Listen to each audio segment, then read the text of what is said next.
सवई साँझ में दोनों बहन धूम मचायो ये मजाल जोन कहे हदा जरे तो न होई कइले हां हां वाह इसे का कैसे हम सब तोरे के उखाड़ दे सब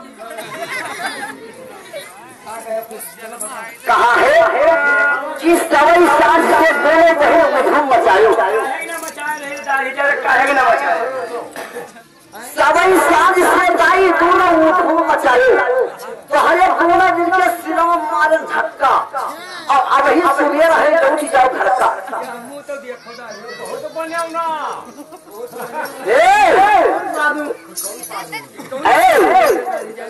कौन साधु साधु ना हो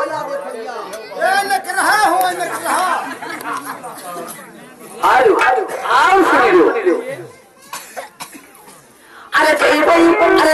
बाजार के छोड़ने लाया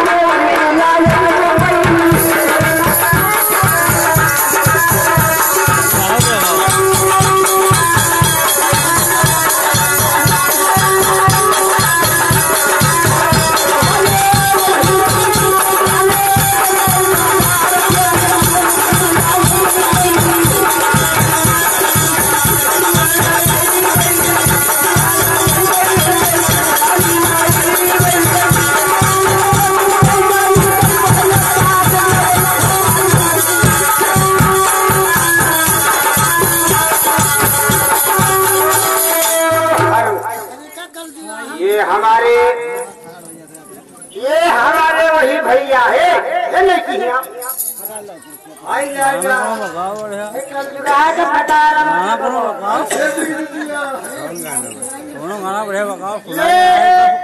ये 50 में से 10 रुपया पुरस्कार आया है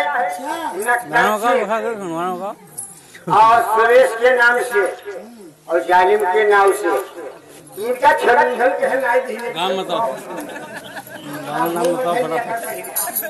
ये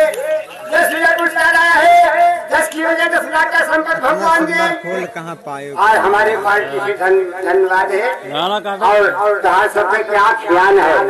काटे है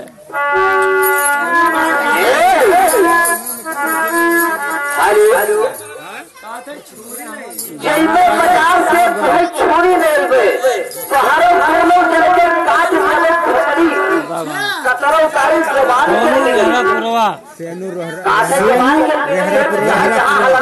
भजन के नाम तो सुन अपना सुंदर